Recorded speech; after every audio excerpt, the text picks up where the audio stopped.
Personal branding versus business branding. Mana patut saya fokus dulu dalam bisnes saya. Pernah tak awak terfikir? Awak nak buat bisnes kan? Patut fokus personal, jual diri ke ataupun business brand, jual brand bisnes terus? Ni saya jawabkan untuk awak. Saya nak tanya, awak founder ke salesman?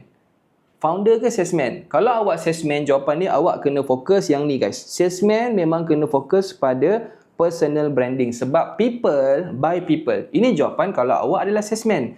Tapi kalau awak adalah founder, business owner, HQ, awak kena fokus pada yang ni. Yang ni kalau HQ, founder dan sebagainya, fokus kat sini. Sebab apa? Personal branding dengan business branding ada beza paling besar.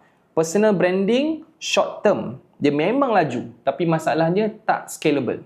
Awak tak boleh nak scale guna personal branding. Dia bahaya sikit, sangat haris. Manakala business branding ni pula, walaupun dia lambat, tapi dia long term. Dia impact dia permanent. So yang ni slow, dia tak laju. Yang ni beza dia fast. Dia laju personal branding ni.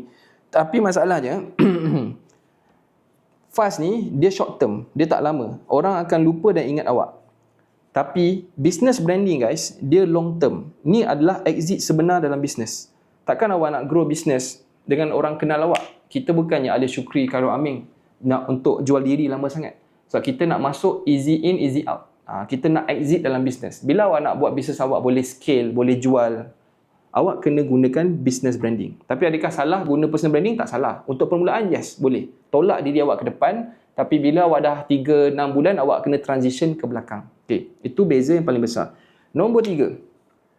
Bila patut guna personal branding ni, kebiasaannya waktu kita buat launching. Waktu bisnes awak 100k dan ke bawah. Sesuai sangatlah guna personal branding. Waktu awak tak ada duit, buat seorang-seorang tu, guna personal branding je.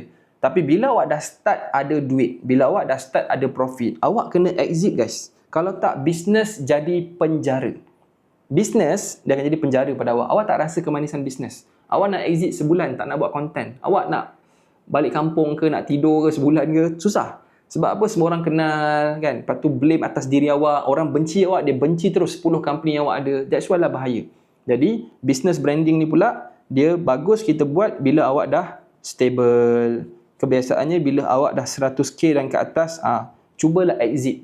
Maksudnya bukan nak exit 100%. At least, contohlah kalau buka company-company saya ada beberapa company yang lain.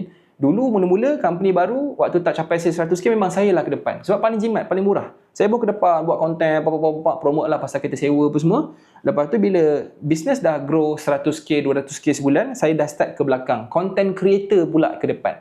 Bukanlah kita tak pergi langsung. Sekali-sekala kita keluar juga dekat muka depan tu. Tapi customer tak tahu kita